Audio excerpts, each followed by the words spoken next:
That's why people say Uber for dogs, Tinder for cats. Tinder for cats. Yeah, Uber and Tinder are the best examples of a multi-sided marketplace.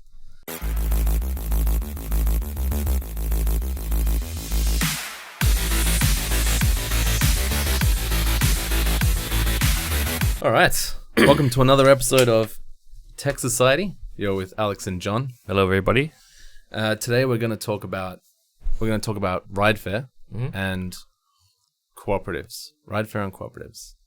I think I should probably start by saying that RideFair is an initiative that we started in our company, Ninja Software, right?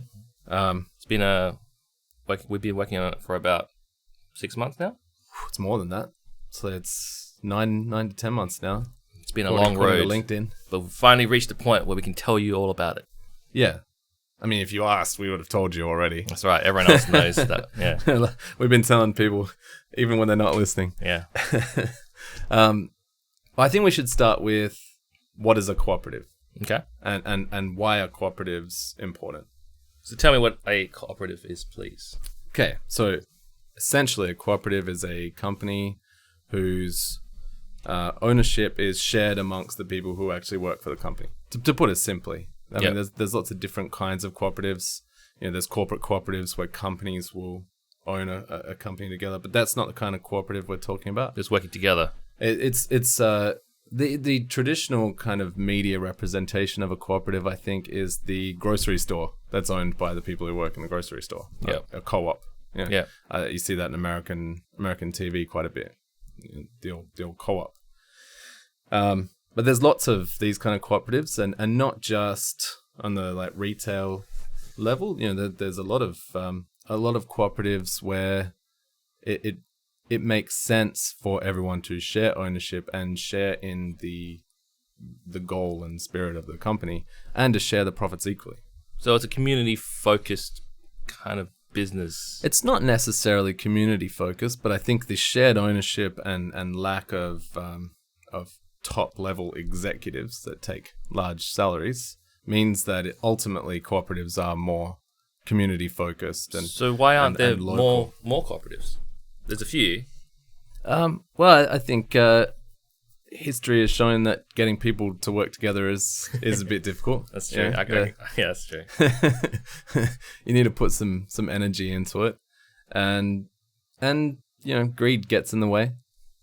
It's human nature, I think. Yeah, what one person likes to be the boss and take most of the money, which it doesn't really work in a cooperative, I suppose. You can't do that in a cooperative. Yeah, exactly. Money has to be distributed, if not equally, then at least based on the actual amount people put in. But it means it's a better long-term answer to how you run a business, because for certain types of businesses, absolutely. Yeah. I don't think it works for every single type of business. And I think there's definitely businesses that function better with a strong leadership rather than a more democratic model. Yeah. But I think certain businesses like Rideshare, it works really well, or could work really well. That's a good segue into what we're working on. Yeah. I think RideFair. So RideFair is the platform to create, it's a platform to enable the formation of rideshare cooperatives. I truly believe that there would be a lot of rideshare cooperatives if not for the difficulty in actually building the platform. I guess if all the drivers came together as a cooperative and decided to build a platform, they'd be blocked by the technical roadblocks. The challenge. Yeah, exactly. It's a massive challenge. Where do you start? Yeah. And your typical driver might not be a software engineer or used to building large-scale systems. And even if they are a software engineer, it's a lot of work for one person to do essentially for free at the start. Yes. Essentially for free. And I mean, there's lots of examples of software projects that fail even when they have millions of dollars. So yeah, exactly. It's a big challenge. Yep. It's absolutely a big challenge. And that's why RideFair exists. That's what RideFair is. That's what we're creating is a platform to step around this technical boundary and let the cooperatives form. And we have a lot of evidence that there's a lot of cooperatives out there, or potential cooperatives, people who have got their collective going. They have built the cooperative, but without the community. So the community is already there. Yeah. We found that a lot of cities, they each, actually even multiple in each city, they've created their own little collectives and groups where they can talk amongst themselves. Sometimes not even that little. I think one of the groups over east has over 1,000 members. Yep. Just ready to go. So what do they do regularly? So these meet, they talk. Right now, they're a cooperative in that they cooperate and help each other. Yeah. They don't have any other choice but to use the existing platforms. I'm sure they would love to have their own platform. Hence, RideFair. Right. People underestimate the challenge. People definitely underestimate the challenge of building the software. Yeah, I think so. Look, we have come across a few people actually who are trying to do what we're doing with RideFair. Yes. Often it's one person who may have experience building apps. It's a good effort, but it requires a team of developers, engineers. The marketing push needs to be there as well. There's a lot that needs to go around it. One of the interesting experiences I've had is, and multiple times, not just once, getting into an Uber, and the Uber driver says to me, what do you do? And I say, I run a software company. And he says, ultimately, they always say the same thing. How much would it cost to build an app like Uber and compete with Uber? What do you say? I say, interesting question. It's actually two questions, and they're two very difficult questions in themselves. First one, how much would it cost to build a rideshare platform and the Uber app? I say Uber have spent millions and millions of dollars building that app and the service behind it. It's huge.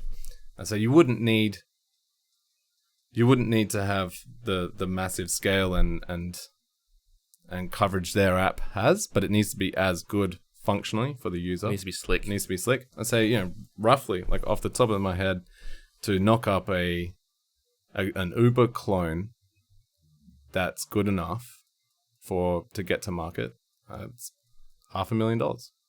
Probably $500,000. That's about right. If you were going to pay a software development company to build it. And that's low balling. That's definitely low balling. You could spend a lot more than that. Yeah. A lot more than that. Especially when it comes to real fancy matching algorithms, all the GPS location stuff. We're not even talking about the traveling salesman stuff. Yeah. They have the traveling salesman problem. The Uber Pool stuff is a technical masterpiece. I mean, I don't even want to talk. That's not talking about Uber Pool. Yeah. That's a really difficult challenge. But people don't realize because it works so well. Well, it's just so slick. The software looks basic, right? There's a map. It matches you with a driver. The driver shows up. That's all people see. Yeah. They're like, what's hard about that? There's only a couple pages in the app. Yeah. It's a complex app. It's a complex problem. And it's not cheap. Software development itself is not cheap. That's what's stopping these cooperatives from forming. They're never going to get venture capital. It's not an investable problem. If I'm the investor and someone comes to me and says, you'd ask them what the return is. Yeah, we want to fund our cooperative. Yeah. Say, how much money am I going to make? I said, well, none. You're going to have to share it with everyone. Are you going to drive for us? No. So you'll make nothing. Yeah. We'll pay your loan back. Better off putting it in the stock market. So it's not investable. The concept is not investable. It's not investable. And that's only for cooperative purposes, right? If it was a for-profit, basically Uber all IDD style company. I still think it's not investable. Why is that? Well, Uber dominate the market. There's already several big players. You wouldn't get into this market if your business model is exactly the same. Of course, you have to provide something unique. Yeah, something unique. Yeah, which a cooperative is. It's unique. It has a unique selling proposition. It is very unique for the community. But because it's so unique in that it's a cooperative, VC won't come into it. That's right. Okay. That's right. Yeah, venture capitalists are not going to invest in not-for-profits, cooperatives, anything without a significant return. They're not interested in sustainable businesses that enrich communities and lives. Fair enough. They're interested in making money. That's the whole point. It's just business. It's just business. Yeah. So there's no one to pay for it. That's essentially what we're saying. There's no one to pay for it. And the cooperatives don't make enough money as a collective, single cooperative, to pay for development for one RideFair platform. And it's a massive risk. Yes. Because they, as we've talked about in previous episodes, they don't know whether their developers that they're talking to or working with or even part of their membership Yeah. are actually any good. You know, the risk for the platform failing is epic. Yeah. So all that money, all that technical challenge, lack of expertise, lack of knowledge, it means that a natural rideshare cooperative cannot easily form. So where does it leave us?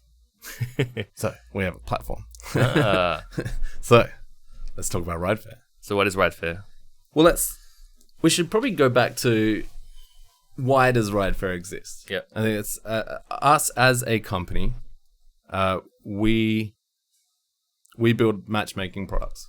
You know, multi-sided marketplaces. That's correct. We have several on the go right now, and we've got several that we've already built.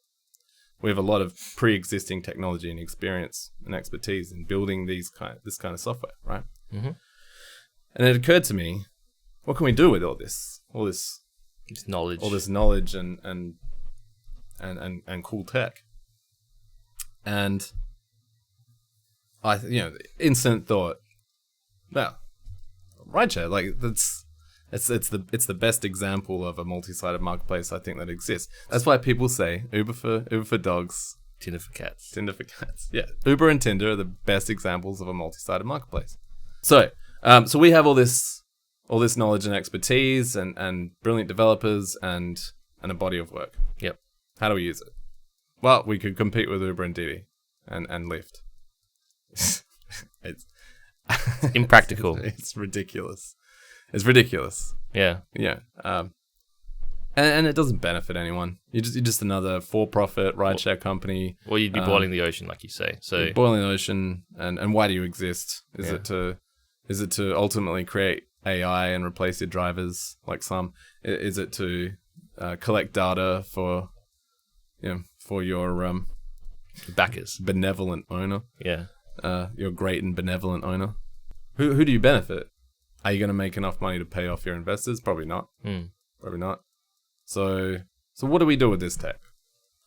You know, aside from the commercial things we're already doing with it. Yep. How do we give back to the community? Cooperatives. I'm a big believer in cooperatives. I think especially for the future of the internet. You know, I mean, imagine a cooperative Facebook where every single person on Facebook owned a small share of Facebook, owned their data. Oh man, that's big dreams, right? Yeah, cooperatives, but it could work. Why not? There's no reason why it shouldn't. That's right. It's just that people don't expect to have a system like that. Yeah, it's just the way it's been done. And again, right? the barrier to entry of building the technology. Yeah. So we can leapfrog that barrier to entry for rideshare drivers, you know, for rideshare cooperatives. So why shouldn't we? Yeah. Well, it's still expensive. I mean, we have to pay. We have to pay the developers' wages. We have to pay the designers' wages. We have to pay the UX specialists. And the marketing campaigns and all that. It's a big effort, and we personally have already poured a lot of money, blood, sweat, and tears into RideFair. Absolutely, like that's right. We're right behind it. I mean, we're giving away a Switch, Nintendo Switch, crying out loud. Exactly. Yeah. There's a big cost to this. Who's paying for it?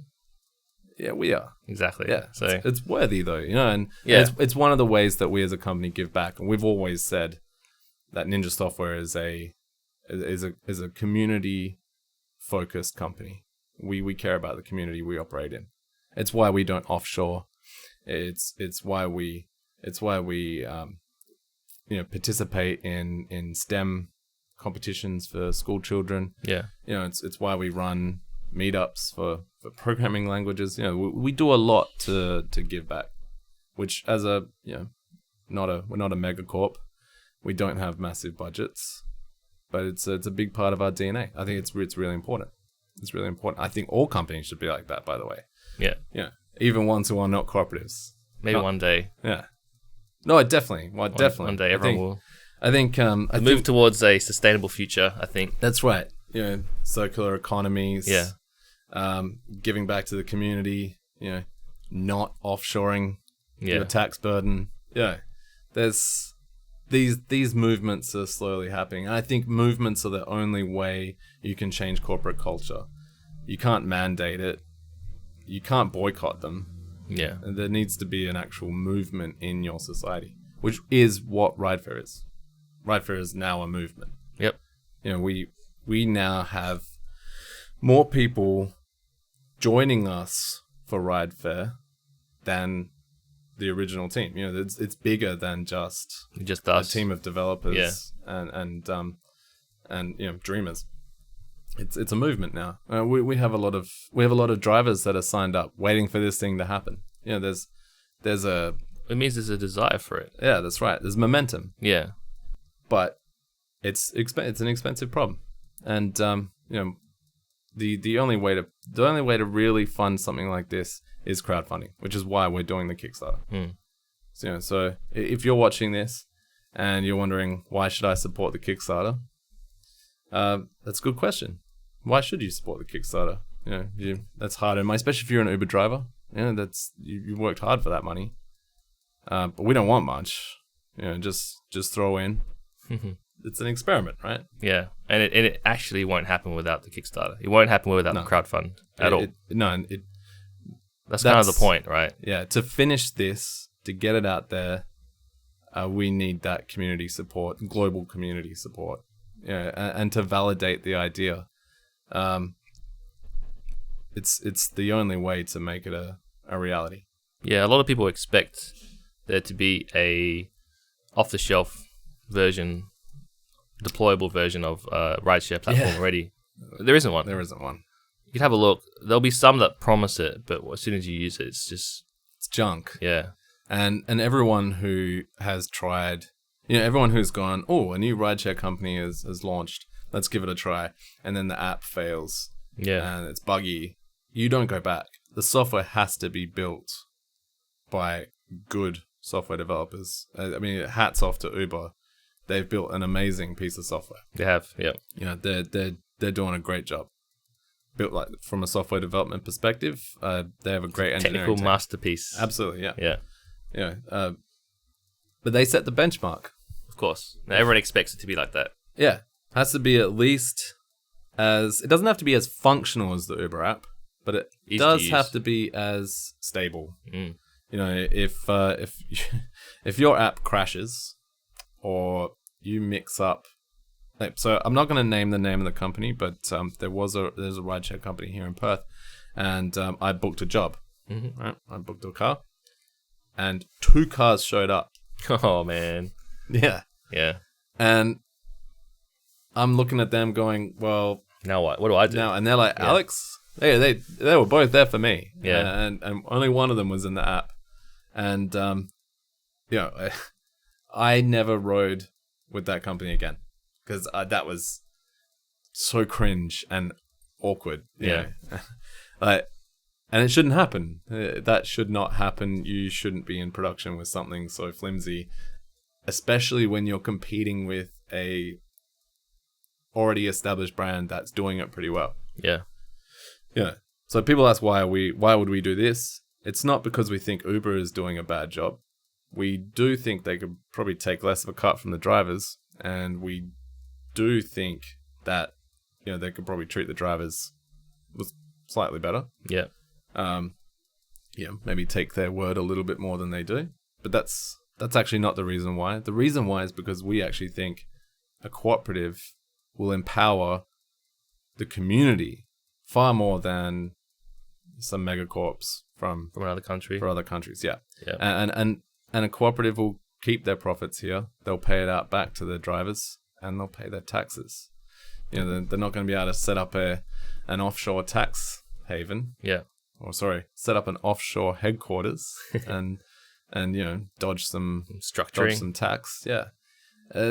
Cooperatives are better for the community, and that's why we're doing this. Yep. We believe in cooperatives, and we identify the technical barrier to entry, and we want to put our necks on the line, put our knowledge and expertise into the problem. Yep. That's why we're doing this. And also we'll be releasing this as open source as well. Yes. absolutely. Yeah, It will be owned by the community. It's part of the spirit of the cooperative. Mm.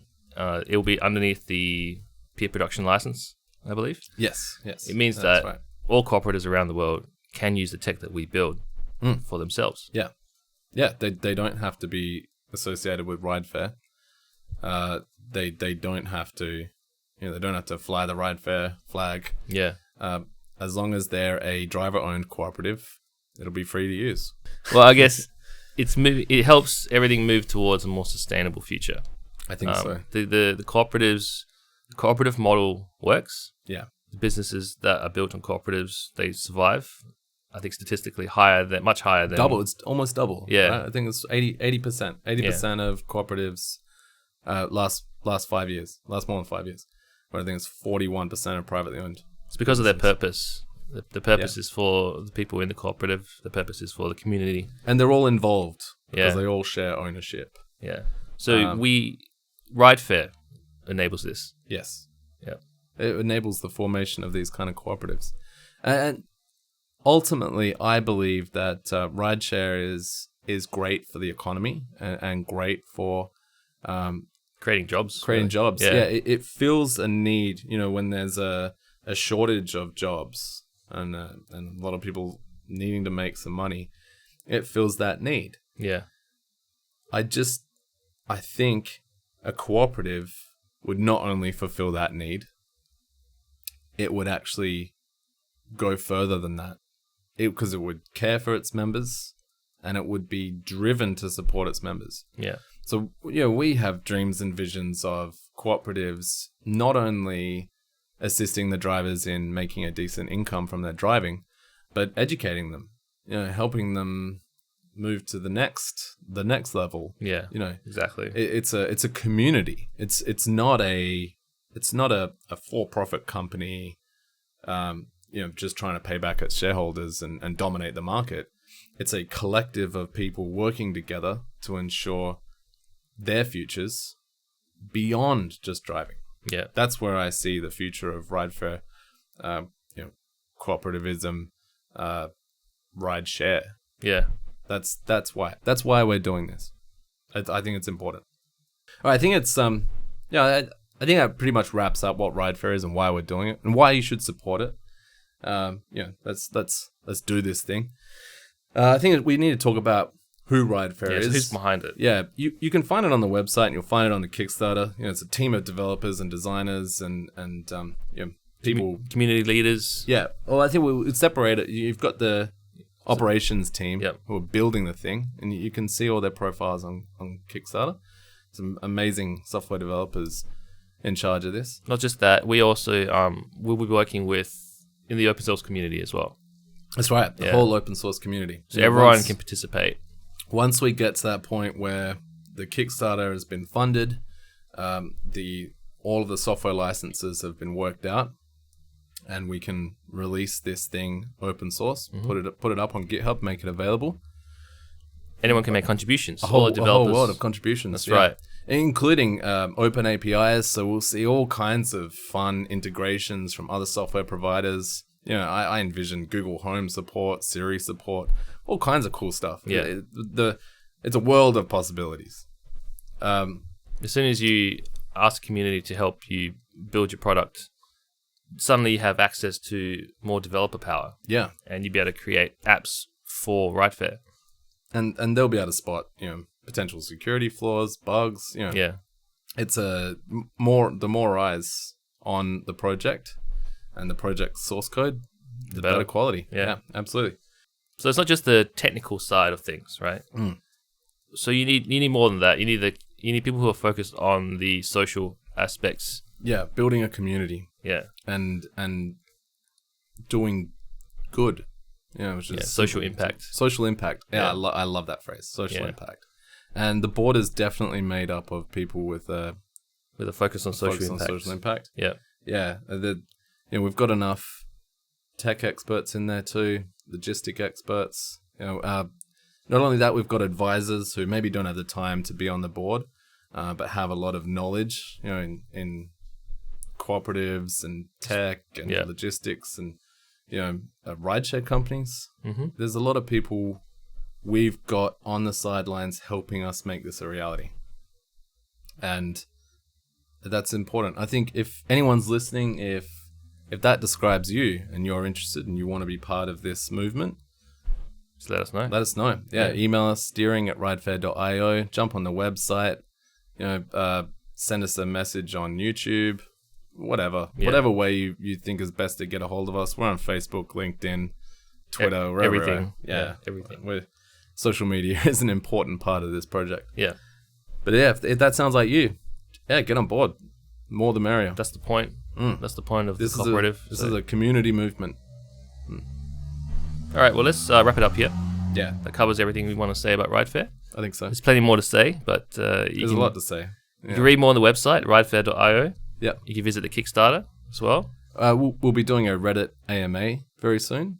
Yeah. The whole team. So that'll be interesting. We don't have a date yet, but we will shortly. So, ask us all the things. Yeah. All right. Well, anyway, this is Tech Society Podcast. Signing off. Signing off. Thanks, guys.